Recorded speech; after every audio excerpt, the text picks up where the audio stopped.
Hi, I'm Merci, and I'm here to talk with you about building a product team for the first time. So when I was 22, I didn't know any better, and I raised venture capital to start a company. Many of you have also made the same mistake. And I eventually ran that company. I ran it for 3 years. I eventually ran it into the ground. And then I started a couple of other companies and ended up at Slack in January of 2015. I was about the 4th PM to join. Within 6 months, I took over the product team, and then I hired a ton of PMs and scaled that organization. So when I started, I was about the 50th person to join, and when I left, we were at about 1,000 people. It was a crazy ride, and one in which I learned an enormous amount. Incredibly, the thing that I think I learned more than anything else was finding great talent and setting them up to win, and especially product talent. So the thing that I want to speak with you today about is finding the right product candidates, hiring them, getting the process together so that your team can accept them, which is really the most important thing, and then building trust and scaling the team. What's missing from your team when you decide to hire a product manager? Oftentimes, the position that you're in an early stage company is you're the CEO of the company, or you're the very first product person, but you've never been a product person before. And you're thinking to yourself, I'm very seriously running out of time, or my engineers don't know what to do. And so someone, maybe an investor or an advisor, tells you, you should hire a product person. Before you do this, I really want to make sure that the thing that you need is not a project manager. So one of the things that often happens, and I think, this slide for me is like, here's what I do, and then here's what my parents think that I do. Because project management is something that's a very vital part of almost any organization across industries. My dad works in a hospital, and he's done a lot of project management, for instance. So product managers really are around understanding the customer, building your roadmap, and the important thing is that they have ownership over those areas. So if you're not ready to give up that ownership, hire a project manager instead. A lot of product managers can do the project management part of the job, and it has often been a huge part of my job as a common early person at startups to do this. But decomposing specs into timetables is pretty different from building those specs. And product managers are people who both can and expect to be able to really create things out of nothing. So once you're past that point, then you want to find a PM who can fit into the existing culture of your team. A lot of product managers have backgrounds in either engineering, design, or business. And it's important to find someone who fits that missing part of your team. A reason that you can't yet, I eventually think this will happen, you can't yet major in product management is that product management is this weird thing that you can really only learn by doing. And it's also this weird thing where you need to sort of be this shape that totally fits into a company, because you're the hub of communication, you're the hub of innovation, and you're really where execution happens or doesn't happen. So I've seen a lot of people who have been massively successful at one company really be unable to be successful at the next company. And that's something to keep in mind. I had a background in game design, so I was a design EPM, and that's sort of the spot that I would fit into teams. The other thing that I think is really important is to hire generalists and promote from within. Oftentimes, the best product manager for your company is just whoever really understands the customer. It's also a really wonderful thing to give someone their first product management role, because that person is going to be able to work from day zero at your company. You know they already fit in with the team. They already have the trust of engineering and design. So engineers, designers, QA, customer service. These are all really great functions to hire from within. And then really to hire someone who's just generally good. One of the things that can be hard to understand and hard to sort of let go of as an early stage product person is the fact that, once a company like Slack was at 500 people, we started hiring people who had very specific skill sets. So people who had previously worked on platforms, for instance, were hired onto the platform team, and not people like me who are total generalists. This is one of the biggest fails that I've seen with the companies that I'm now sort of investing and advising, is the desire to attribute the success of something like a Facebook or a Google to basically anyone who's ever worked there.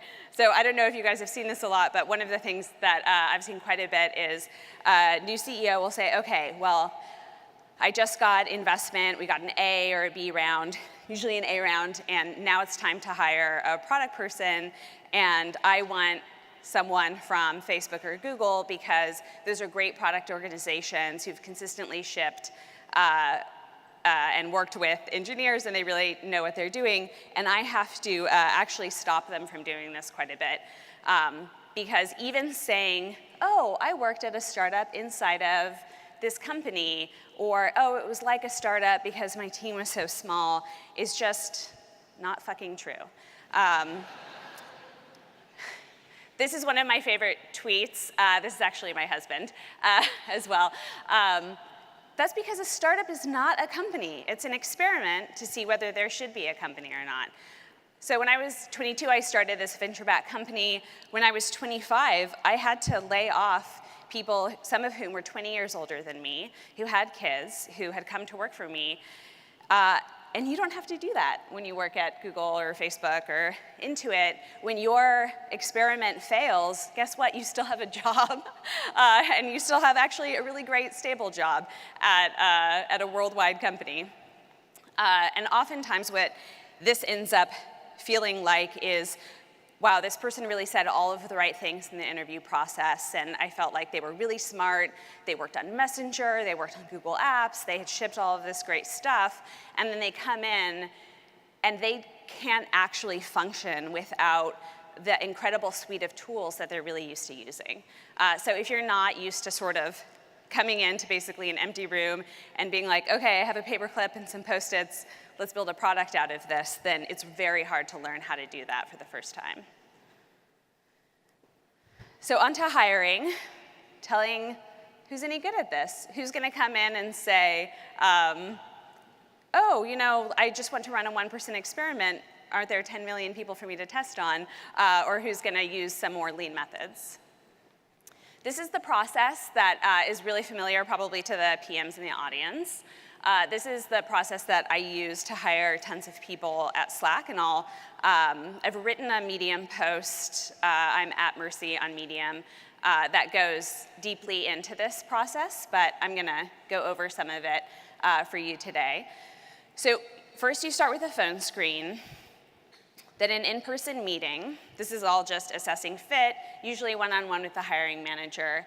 Then you assign them a product problem, and then you have them present, usually a deck, depending on how you guys work, but probably a deck, to a cross-functional set of people, anyone who ideally they would be working with on a day-to-day basis. And then you have those same people do one-on-ones with them. Here, in the phone screen and in the in-person meeting, rather than asking things like, oh, how often do you use Excel? Are you familiar with Looker? Do you use Sketch, et cetera? You actually want to be asking open-ended questions. These questions will prompt stories from people in which you'll find out about the types of tools that they're comfortable using. And you'll also find out things about how bought in are they to a team decision that they didn't really agree with? How do they resolve conflict? These are the things where the rubber really meets the road, and you'll be able to find out, is this someone you want to work with? So could you tell me about a time, could you tell me about a person that you found really difficult to work with? will help you figure out if this person is an asshole or not. Because oftentimes in interviews, we often have this idea that, oh, someone's going to be on their best behavior in an interview and not be totally honest about things, but people are really bad at that. We're just not very good at saying, oh, here's my interview self, and here is my normal self, and I can cut a clean line between them. A friend of mine who's a product manager who's half Korean ended up having a conversation with someone she was interviewing who went on to say something to the extent of, Koreans are the worst type of Asians, to her face during a job interview. And at which point she leaned back and smiled and said, could you tell me more about that? And then he went on to tell her more about that, which I thought was pretty astounding. But if someone has peculiarities about their personality, like beliefs of that nature, they're usually not aware of the fact that that's an inappropriate thing to say because it's something that they actually believe. So these open-ended questions are amazing for just cracking people open and seeing what comes out. And then doing what my friend did, leaning back, having open body language and saying, could you tell me more about that? Ideally with a little less snark, can be a great way to learn. The next part is something that I ended up moving sooner and sooner in the product process when I was hiring these PMs. This is where you really find out, how does someone think? Do they have executive presence? Do they get really jumbled when people interrupt them and ask questions? How deeply did they think through this problem that they're going through? So this was a product problem that was on my list. If you were applying for a product role at Slack, I would, and you made it through the first 2 steps, then I would send you this, or the recruiter would send you this, and you would have 3 or 4 of these problems to choose from. These were real problems, and I don't know how many of you were using Slack in 2015 and 2016, but we didn't have, for a long time, the group DM feature where you could just bring people together easily. We also didn't have replies, which a few people told us about on Twitter that we needed to build. And so replies was another product problem that we put in here. So we're just describing the problem here and saying, hey, we've heard from our customers that this is something that we need. Great PMs will spend a good amount of the presentation sort of drilling into what the problem is. I usually ask people to ask a lot of questions, and it's a great sign if they ask a lot of questions, even ones that you're not able or willing to answer, because the heart of product management is in constantly asking questions. And then these are some general interviewing tips. These are not just good practices, it's also ways to make sure that you're running a relatively unbiased process. So if you're asking consistently the same questions for candidates, then you end up being able to have a much better rubric for measuring performance in the interview and not sort of falling into the likes. So if someone comes in and they used to work in games, and it's someone who also loves Dungeons and Dragons like I do, or has some cool tattoos from some Neil Gaiman comic book, I'm gonna be like, let's be best friends, you're hired. And I shouldn't do that because that's not how you build great diverse teams. The other thing is that execution is what matters. So always asking PMs especially about the impact that they had. And then I think also asking anyone about the impact that they had. If they're in a really internal-facing team, what's the impact that they had on the people who they work with? And then again, calibrated non-leading questions. There's a book called Hiring for Attitude, which is really great, and that's where a lot of these calibrated non-leading questions come from. And another book that I always recommend to everyone is called Never Split the Difference, written by Chris Voss.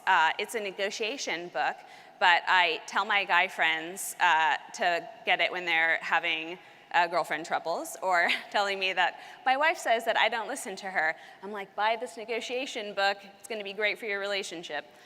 And then always let people ask you questions, and always leave time for them to do that. So we often think of, oh, you are interviewing for a job, but interviews and, more importantly, management relationships are two-way streets. People, when they leave jobs, are really leaving their boss more than they're leaving the company. And that's important to remember because when you're interviewing someone for the first time, that's the beginning of this relationship. And if you're too antagonistic in terms of really drilling someone, then that sets kind of the wrong tone for the relationship that you want to have. And then ask for feedback on the process. I've interviewed for a lot of product roles. I've not gotten a lot of product roles. I've not taken a lot of product roles. And one of the things that can really make or break a company is how they're represented. So this is usually a recruiting function, but at a small startup, it's gonna be you and your team. Were you respectful of their time during the interview process? Were the emails nice in tone? Do they feel like they were welcomed and that this is a place that they want to work? And the entire process comes around that. Okay, so you decided you want a PM, not a product manager. You feel like you have the right person, you're ready to bite the bullet, make an offer. How can you help them be successful? This part is the hard, unnatural, weird part. Trusting someone before you've worked with them and before they've earned your trust is very important in order to actually scale a team. So while I was at Slack, I was super early. I ran a bunch of things there, and that's why I hired so many people, because I needed a lot of help in running things. And if I couldn't trust someone on day 0, then I would just keep running that thing, which would obviate the need for having hired them, right? So one of the things that I realized relatively early on is that if I wasn't ready to give someone the work and step back and let them run with it, I shouldn't hire that person.